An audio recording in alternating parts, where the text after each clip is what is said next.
ನಮಸ್ತೆ ಮಿತ್ರರೇ, ಇಂದು ನಾವು ರಾಗಿಯಿಂದ ಒಂದು ಆರೋಗ್ಯಕರವಾದ ಹಾಗೂ ರುಚಿಕರವಾದ ಒಂದು ದೋಸೆಯನ್ನು ಮಾಡೋಣ. ನಿಮಗೆಲ್ಲರಿಗೂ ಗೊತ್ತಿರುವ ಹಾಗೆ ರಾಗಿ ಸಿರಿಧಾನ್ಯಗಳಲ್ಲಿ ಒಂದಾಗುವುದು. ಈ ರಾಗಿಯನ್ನು ನಾವು ದಿನನಿತ್ಯದ ಆಹಾರಗಳಲ್ಲಿ ಬಳಸಿದರೆ ದೇಹಕ್ಕೆ ಬಹಳ ಉತ್ತಮ. ದಿನನಿತ್ಯ ಅಲ್ಲದಿದ್ದರೂ ವಾರದಲ್ಲಿ ಒಂದು 2 ಬಾರಿಯಾದರೂ ಈ ರಾಗಿಯನ್ನು ನಾವು ಸೇವಿಸುವುದರಿಂದ ಈ ಡಯಾಬಿಟಿಕ್ ಪೇಷಂಟ್ಗಳಿಗೆ ಅದು ಬಹಳ ಹೆಲ್ಪ್ ಆಗ್ತದೆ. ಹಾಗಾದರೆ ಈ ರಾಗಿಯ ದೋಸೆಯನ್ನು ಹೇಗೆ ಮಾಡುವುದು, ಅದಕ್ಕೆ ಏನೆಲ್ಲ ಸಾಮಗ್ರಿಗಳು ಬೇಕು ಎಂದು ನೋಡೋಣ ಅಲ್ಲವೇ? ವೀಕ್ಷಕರೇ, ಇವತ್ತೊಂದು ಆರೋಗ್ಯಭರಿತವಾದ ರಾಗಿಯಿಂದ ದೋಸೆಯನ್ನು ಮಾಡೋಣ. ನೋಡಿ, ಇಲ್ಲಿ ನಾನು ರಾಗಿಯನ್ನು ಒಂದು 8 ರಿಂದ 10 ಗಂಟೆಗಳ ಕಾಲ ನೆನೆ ಹಾಕಿದ್ದೇನೆ. ಬೆಳಿಗ್ಗೆ ನೆನೆ ಹಾಕಿದ್ದೇನೆ. ಇಲ್ಲಿ ಒಂದು 5-6 ಚಮಚಗಳಷ್ಟು, ಅಂದರೆ ಇಲ್ಲಿ ನೋಡಿ, ಈ ಲೋಟದಲ್ಲಿ ಒಂದು ಫುಲ್ಲು ಲೋಟದಷ್ಟು ನಾನು ರಾಗಿ ತೆಕ್ಕೊಂಡ್ರೆ ಇದರಲ್ಲಿ ಕಾಲು ಭಾಗದಷ್ಟು, ಕಾಲುಗಿಂತ ಸಹ ಕಡಿಮೆ ಹೇಳ್ಬೋದು, ನಾನು ಉದ್ದಿನ ಬೇಳೆಯನ್ನು ತೆಗೆದುಕೊಂಡಿದ್ದೇನೆ. ಅದಕ್ಕೆ ಅರ್ಧ ಚಮಚದಷ್ಟು ಮೆಂತೆಯನ್ನು ಹಾಕೊಂಡು ಇದನ್ನೊಂದು 5 ಗಂಟೆಗಳ ಕಾಲ ನೆನೆಸಿಟ್ಟುಕೊಂಡಿದ್ದೇನೆ. ಇದು ಮಾತ್ರ ಸ್ವಲ್ಪ 7-8 ಗಂಟೆಗಳ ಕಾಲ. ರಾಗಿ ಎಷ್ಟು ನೆನೆಯಿತು ಅಷ್ಟು ಒಳ್ಳೆಯದು ವೀಕ್ಷಕರೇ. ಮತ್ತೆ ಇಲ್ಲಿ ನೋಡಿ, ಒಂದು 2 ಟೀ ಸ್ಪೂನ್ನಷ್ಟು ನಾನು ಕಡಲೆಬೇಳೆಯನ್ನು ಈ ಉದ್ದು ನೆನೆ ಹಾಕುವಾಗಲೇ ನೆನೆ ಹಾಕಿದ್ದೇನೆ. ಇದಕ್ಕೆ ಕೇವಲ 1 ಗಂಟೆಗಳ ಕಾಲ ಸಾಕು. ಈಗ ನಾವೊಂದು ಮಿಕ್ಸಿ ಜಾರಿನಲ್ಲಿ ಏನು ಮಾಡೋಣ ಹೇಳಿದರೆ, ಮೊದಲಿಗೆ ಈ ಉದ್ದನ್ನು ಮತ್ತು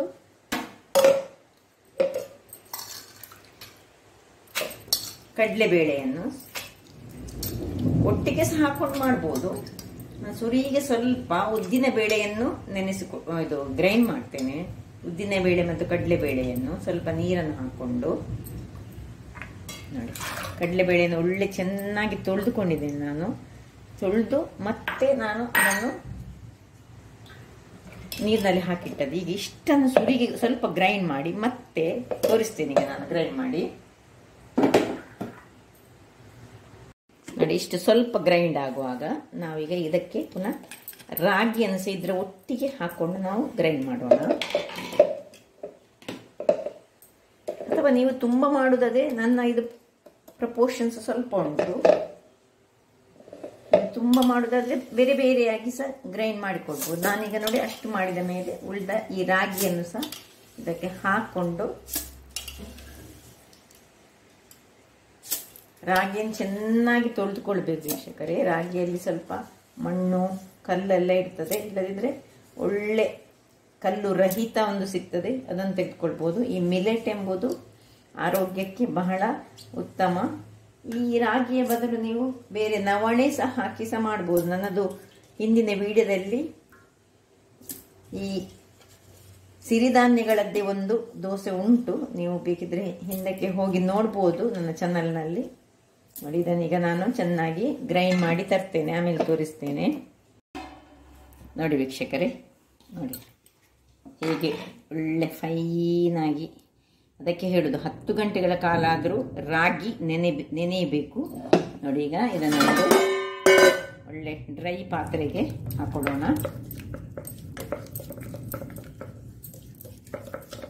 ಹೆಚ್ಚು ನೀರು ಸಹ ಮಾಡಲಿಕ್ಕಿಲ್ಲ, ಹೆಚ್ಚು ದಪ್ಪ ಸಹ ಬೇಡ.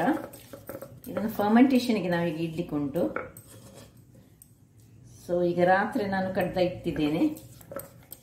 ಹೊರಗಿನಿಂದ ಒಳ್ಳೆ ಮಳೆ ಸಹ ಬರ್ತಾ ಉಂಟು.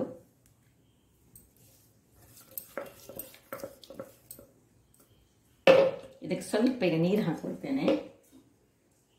ಹೆಚ್ಚು ಬೇಡ, ಹೆಚ್ಚು ನೀರು ಸಹ ಮಾಡ್ಕೊಳ್ಳಿಕ್ಕಿಲ್ಲ.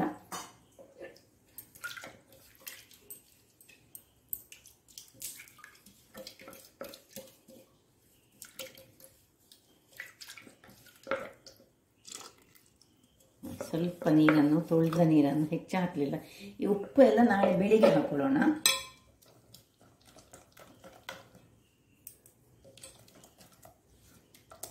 ಸ್ವಲ್ಪ ದಪ್ಪ ಕಾಣ್ತಾ ಉಂಟು ನನಗೆ. ಬಾಯಿಯನ್ನು ಸ್ವಲ್ಪ ಕ್ಲೀನ್ ಮಾಡ್ಕೊಳ್ಳೋಣ.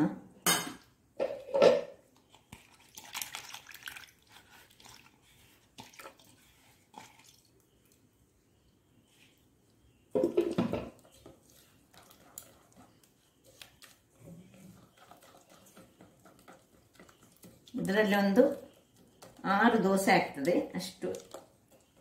ಅದರಿಂದಾಗಿ ನಿಮಗೆ ಹೆಚ್ಚು, ನೀವು ತುಂಬ ಮಂದಿ ಇದ್ದರೆ ನೀವು ಹೆಚ್ಚಿನ, ನನಗೆ 1 ಗ್ಲಾಸ್ ಹಾಕಿದರೆ, ನೀವು ತುಂಬ ಮಂದಿ ಇದ್ದರೆ 2-3 ಗ್ಲಾಸ್ ಹಾಕ್ಕೊಂಡು ಅದರ ಪ್ರಮಾಣವನ್ನು ಹೆಚ್ಚು ಮಾಡಿಕೊಂಡು ಮಾಡಿ.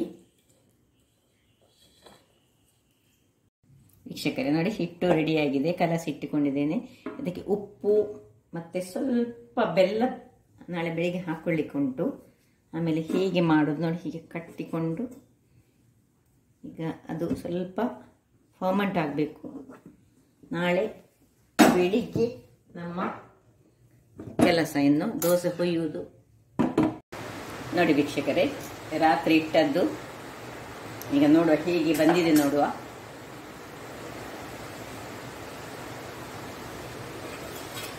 ನೋಡಿ ಹೇಗೆ ಕಲರ್ ನೋಡಿ, ರಾಗಿದ್ದೇ ಕಲರ್, ಬಹಳ ಚೆನ್ನಾದ ಕಲರ್ ಬಂದಿದೆ. ಈಗ ಉಪ್ಪು ಹಾಕಬೇಕು ಇದಕ್ಕೆ ಸ್ವಲ್ಪ. ನೋಡಿ ಒಳ್ಳೆ ಹುಳಿ ಬಂದಿದೆ, ಸ್ಮೆಲ್ ಬರ್ತಾ ಉಂಟು ಹುಳಿದು.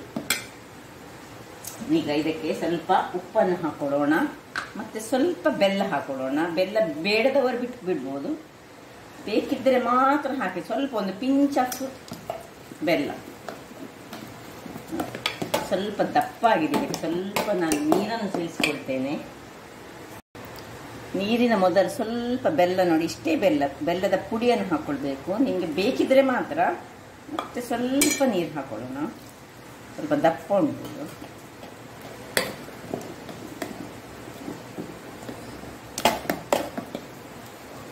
ಬಹಳ ಚೆನ್ನಾಗಿ ಆಗ್ತದೆ, ಮತ್ತೆ ಹೆಲ್ತಿಗೆ ಬಹಳ ಒಳ್ಳೆಯದು. ಡಯಾಬಿಟಿಕ್ ಪೇಷಂಟ್ಸ್ಗಳು ನೋಡಿ, ಇದರಲ್ಲಿ ನಾನು ಅಕ್ಕಿದು ಏನು ಯೂಸ್ ಮಾಡಲಿಲ್ಲ, ಇದನ್ನು ಯೂಸ್ ಮಾಡ್ಬೋದು.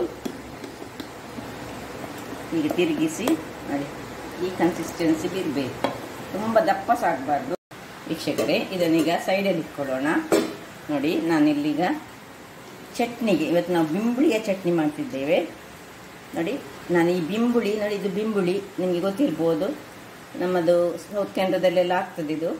ಈಗ ಮಳೆಗಾಲಕ್ಕೆ ಸ್ವಲ್ಪ ಬೇಯಿಸಿ ಮಾಡಿದ್ರೆ ಒಳ್ಳೆಯದು. ಅದಕ್ಕೆ ಒಂದು ಬಿಂಬುಳಿಯನ್ನು ನಾನು ಬೇಯಿಸಿ ಇಟ್ಟುಕೊಂಡಿದ್ದೇನೆ. ಸೊ ಹಸಿ ಸಹ ಮಾಡಲಿಕ್ಕೆ ಆಗ್ತದೆ, ಬೇಯಿಸಿ ಮಾಡಿದರೆ ಸಹ ತುಂಬ ಚೆನ್ನಾಗಿರ್ತದೆ. ಅದಕ್ಕೆ ಬೇಯಿಸಿ ಮಾಡುವಾಗ ಮಾತ್ರ ರೆಡ್ ಚಿಲ್ಲಿ ಹಾಕಬೇಕಾಗ್ತದೆ. ಮತ್ತು ಸ್ವಲ್ಪ ಒಂದು ಅರ್ಧ ಚಮಚದಷ್ಟು ಉದ್ದಿನಬೇಳೆ, ಒಂದು ಬೆಳ್ಳುಳ್ಳಿ, ಸ್ವಲ್ಪ ಕರಿಬೇವಿನ ಸೊಪ್ಪು, ಮತ್ತು ಸ್ವಲ್ಪ ತೆಂಗಿನ ತುರಿ, ಫ್ರೆಶ್ ತೆಂಗಿನ ತುರಿ. ನೋಡಿ ಇದು ಹಸಿ, ನಿಮಗೆ ಗೊತ್ತಿರ್ಬೋದು, ಕೆಲವರಿಗೆ ಇದು ಕೆಲವರ ಮನೆಯಲ್ಲೇ ಇರ್ತದೆ, ಇದು ನಮ್ಮಲ್ಲಿ ಉಂಟು. ಹಾಗೆ ಇದನ್ನು ಈಗ ನಾನು ಯೂಸ್ ಮಾಡ್ತಿದ್ದೇನೆ. ಈಗ ಇಲ್ಲಿ ಇದನ್ನು ಸ್ವಲ್ಪ ಫ್ರೈ, ಒಂದು ಚೂರು ತುಪ್ಪ ಅಥವಾ ಎಣ್ಣೆ ಹಾಕ್ಕೊಂಡು ನೀವು ಮಾಡ್ಬೋದು. ಚೂರು ತುಪ್ಪ ಅಥವಾ ಎಣ್ಣೆ. ಮೊದಲಿಗೆ ಈ ಮೆಣಸನ್ನು ಚೂರು ಫ್ರೈ ಮಾಡಿಕೊಳ್ಳೋಣ. ಅದರೊಟ್ಟಿಗೆ ಈ ಉದ್ದಿನ ಬೇಳೆ ಮತ್ತು ಸ್ವಲ್ಪ ಕರಿಬೇವಿನ ಸೊಪ್ಪು,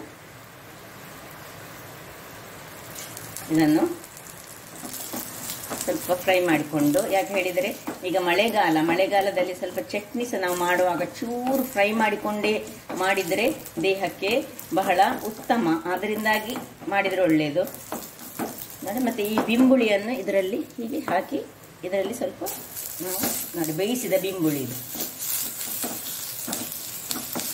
ಇದೊಂದು ಬಿಂಬುಳಿಯ ಹೊಸ ಥರದ ಚಟ್ನಿ ನೋಡಿ. ಬೆಳ್ಳುಳ್ಳಿ ಅನಿಸಿದ್ದಕ್ಕೆ ಹಾಕ್ಕೊಳ್ತಿದ್ದೇನೆ. ಇನ್ನು ಆಫ್ ಮಾಡಿಕೊಂಡು ತೆಂಗಿನ ತುರಿಯನ್ನು ಸಹ ಹಾಕಿ ಇದನ್ನು ಚೂರು ತಣ್ಣಗಾಗಲಿಕ್ಕೆ ಬಿಡುವ. ಆಫ್ ಮಾಡಿ ಹಾಕ್ಕೊಳ್ಬೇಕು, ಫ್ರೆಶ್ ತೆಂಗಿನ ತುರಿ ಎಲ್ಲ ಇದು. ಇದನ್ನು ತುಪ್ಪದಲ್ಲಿ ಮಾಡಿ ಸಹ ಬಹಳ ಚೆನ್ನಾಗಿರ್ತದೆ. ತುಪ್ಪದಲ್ಲಿ ಮಾಡಿದರೆ ಬಹಳ ಒಳ್ಳೆಯದು, ದೇಹಕ್ಕೂ ಉತ್ತಮ. ವೀಕ್ಷಕರೇ ನೋಡಿ, ಅಲ್ಲಿ ಅದು ತಣ್ಣಗಾಗ್ತಾ ಇರಲಿ. ನಾನಿಲ್ಲಿ ಗ್ಯಾಸನ್ನು ಉರಿಸಿ ಕಾವಲಿಯನ್ನು ಇಟ್ಟಿದ್ದೇನೆ. ಕಬ್ಬಿಣದ ಕಾವಲಿಯಲ್ಲಿ ಇವತ್ತು ನಾವು ಮಾಡ್ತಿದ್ದೇವೆ. ತುಪ್ಪದಲ್ಲಿ ಮಾಡಬೇಕು, ಇದು ಒಳ್ಳೆಯದಾಗ್ತದೆ. ತುಪ್ಪ ದೇಹಕ್ಕೆ ಒಂದು ದಿನದಲ್ಲಿ 1 ಸ್ಪೂನು 2 ಸ್ಪೂನಿನಷ್ಟಾದರೂ ಹೋಗಬೇಕು ಹೇಳ್ತಾರೆ. ಅಟ್ಲೀಸ್ಟ್ 1 ಸ್ಪೂನಿನಷ್ಟಾದರೂ ನಾವು ತೆಗೆದುಕೊಳ್ಳುವ ಹಾಗೆ ಮಾಡಿಕೊಳ್ಬೇಕು. ಯಾವುದರಲ್ಲಿ ಆದರೂ ಯೂಸ್ ಮಾಡಿ. ಖಾಲಿ ಕೆಲವರಿಗೆ ಅನ್ನದಲ್ಲಿ ಹಾಕಿ ಊಟ ಮಾಡುವಾಗ ಒಳ್ಳೆಯದಾಗುವುದಿಲ್ಲ. ಅಂಥವ್ರು ಏನು ಮಾಡಬೇಕು ಹೇಳಿದರೆ, ಹೀಗೆ ದೋಸೆ ಎಲ್ಲ ಮಾಡುವಾಗ ಅದಕ್ಕೆ ತುಪ್ಪವನ್ನೇ ಸವರಿಕೊಂಡು ಮಾಡಿದರೆ ಒಳ್ಳೆಯದು. ನೋಡಿ ವೀಕ್ಷಕರೇ, ಇಲ್ಲಿ ನೋಡಿ ಕಾವಲಿ ಬಿಸಿ ಆಗ್ತಾ ಉಂಟು, ಬಿಸಿ ಆಗಿದೆ ನೋಡಿ. ಇಲ್ಲಿ ಕನ್ಸಿಸ್ಟೆನ್ಸಿ ನೋಡಿ ಹೀಗಿರಬೇಕು.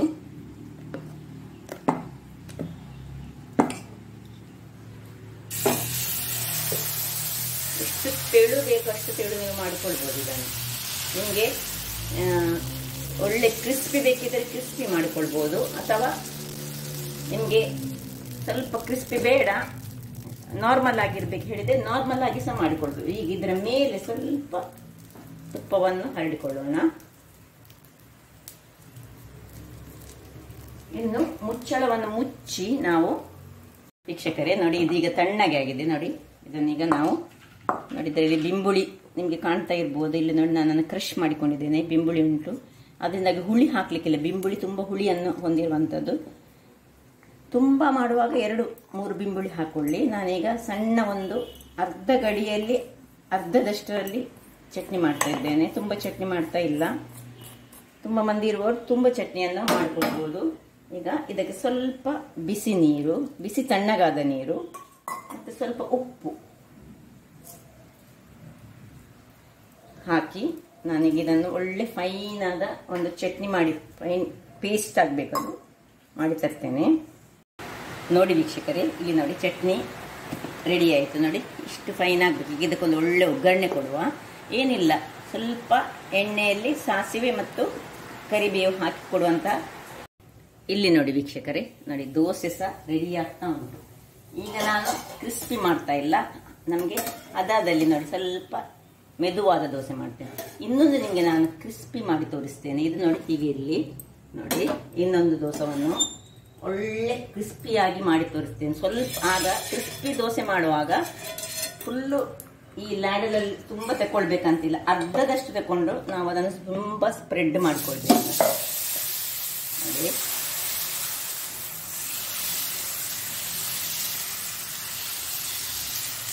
ಅರ್ಧ ಸೌಟು ತಗೊಂಡು ಸ್ವಲ್ಪ ಹೆಚ್ಚು ನಾವು ಸ್ಪ್ರೆಡ್ ಮಾಡಿ, ಹಾಗೆ ಪ್ರೊಸೀಜರ್ ಎಲ್ಲ ಅದೇ. ಮಾತ್ರ ಆಗ ನಾವು 1 ಸೌಟ್ ತೆಗೆದುಕೊಂಡಿದ್ದೇವೆ, ಈಗ ಅರ್ಧ ಸೌಟ್ ತೆಗೆದುಕೊಂಡು ಸ್ವಲ್ಪ ತುಪ್ಪವನ್ನು ಹೀಗೆ ಮಾಡಿಕೊಂಡು ಮುಚ್ಚಿ ಈಗ ಬೇಯಿಸೋಣ. ಇದು ಅಲ್ಲೇ ಬೇಯಿಲ್ಲದು, ಇದು ಕ್ರಿಸ್ಪಿ ದೋಸೆ. ಇಲ್ಲಿ ನೋಡಿ, ಈಗ ನಾನೊಂದು ಅದಕ್ಕೆ ಚಟ್ನಿಗೊಂದು ಒಗ್ಗರಣೆ ಕೊಡ್ತಿದ್ದೇನೆ. ಏನಿಲ್ಲ, ಸಿಂಪಲ್ ಒಗ್ಗರಣೆ. ಸ್ವಲ್ಪ ಎಣ್ಣೆ ಅಥವಾ ತುಪ್ಪ ನಿಮ್ಗೆ ಏನು ಬೇಕೋ ಅದನ್ನು ಹಾಕೊಳ್ಳೋದು. ಒಂದು ಸ್ಪೂನ್ ಸಾಕು.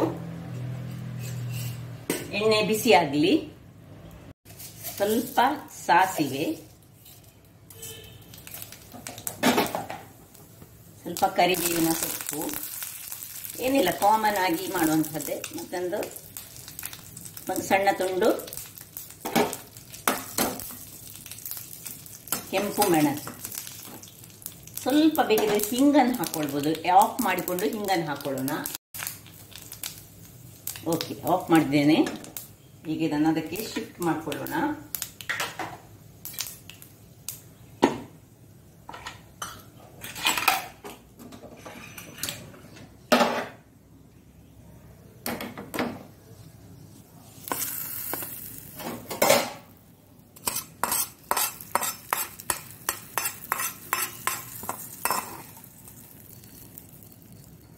ಚಟ್ನಿ ರೆಡಿ ಆಯ್ತು ನೋಡಿ. ಈಗ ಇಲ್ಲಿ ದೋಸೆ ನೋಡೋಣ. ಇನ್ನು ಸಹ ಕಾಯಿಲಿಲ್ಲದು, ಇನ್ನು ಸಹ ಸ್ವಲ್ಪ ಕ್ರಿಸ್ಪಿ ಬರಬೇಕು ವೀಕ್ಷಕರೇ. ಸ್ವಲ್ಪ ಬಾಯನ್ನು ಓಪನ್ ಇಟ್ಟುಕೊಂಡು ನಾವು ಇದನ್ನು ಕಾಯಿಸೋಣ. ಎಷ್ಟು ತೆಳು ಸಹ ಹಾಕ್ಲಿಕ್ಕೆ ಆಗ್ತದೆ ಇದರಲ್ಲಿ. ಏನು ನೋಡಿ ನೋಡಿ ಹೇಗೆ ಬಂತು ನೋಡಿ, ಆಗ್ತಾ ಬಂತು ನೋಡಿ. ಏನಿಲ್ಲ, ಸ್ವಲ್ಪ ಮೇಲಿಂದ ಬೇಕಿದ್ರೆ ಚೂರು. ಬಹಳ ಹೆಲ್ದಿಯಾದ ದೋಸೆ ಇದು. ಅದಕ್ಕೆ ಈ ಚಟ್ನಿ, ಬಿಂಬುಳಿಯ ಚಟ್ನಿ ಸಹ ಬಹಳ ಸೂಟ್ ಆಗ್ತದೆ ವೀಕ್ಷಕರೇ.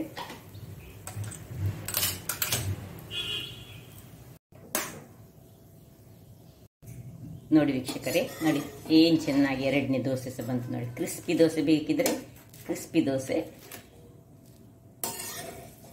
ಕ್ರಿಸ್ಪಿ ಅಲ್ಲದಾದ್ರೆ ಕ್ರಿಸ್ಪಿ ಅಲ್ಲದ ದೋಸೆ ನೋಡಿ. ಇಲ್ಲಿಗ ಇದನ್ನು ನಾನು, ಇದೊಂದು ಸ್ಮೂತ್ ದೋಸೆ ನೋಡಿ, ಸ್ಮೂತ್ ಉಂಟು ಇದು ದೋಸೆ.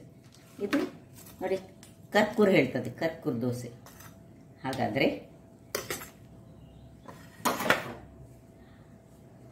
ಬಹಳ ಸುಲಭ ವಿಧಾನದಿಂದ ರಾತ್ರಿ ಇದನ್ನು ನಾವು ಗ್ರೈಂಡ್ ಮಾಡಿಟ್ಟು, ಸ್ವಲ್ಪ ಫರ್ಮೆಂಟೇಷನ್ ಬೇಕಾಗ್ತದೆ, ಹೆಲ್ತಿಗೆ ಬಹಳ ಒಳ್ಳೆಯದು. ಇದು 2 ದೋಸೆ ತಿಂದರೆ ಸಾಕು, ಹೊಟ್ಟೆ ತುಂಬಿ ಬರ್ತದೆ. ನೋಡಿ, ಚಟ್ನಿ ಸಹ ರೆಡಿಯಾಗಿದೆ. ಇದು ಬಿಂಬುಳಿಯ ಚಟ್ನಿ, ಇದಕ್ಕೆ ಬಹಳ ಸೂಟ್ ಆಗ್ತದೆ. ಸ್ವಲ್ಪ ಖಾರ ಇದ್ದು ಇದು ಸ್ವಲ್ಪ ಚಪ್ಪೆ ಅಲ್ಲ, ಇದು ಅದಕ್ಕೆ ಬ್ಯಾಲೆನ್ಸ್ ಮಾಡ್ತದೆ. ಹಾಗಾದರೆ ನನ್ನ ಈ ಕುಕಿಂಗ್ ಚಾನಲ್ ನಿಮಗೆ ಇಷ್ಟ ಆದರೆ ಬೋಳೂರು ಸುವರ್ಣ ಚಾನಲನ್ನು ಲೈಕ್ ಮಾಡಿ, ಶೇರ್ ಮಾಡಿ ಹಾಗೂ ಸಬ್ಸ್ಕ್ರೈಬ್ ಮಾಡಿ ಹಾಗೂ ನನ್ನ ಇನ್ಸ್ಟಾಗ್ರಾಮ್ ಪೇಜನ್ನು ಫಾಲೋ ಮಾಡಿ. ಧನ್ಯವಾದಗಳು.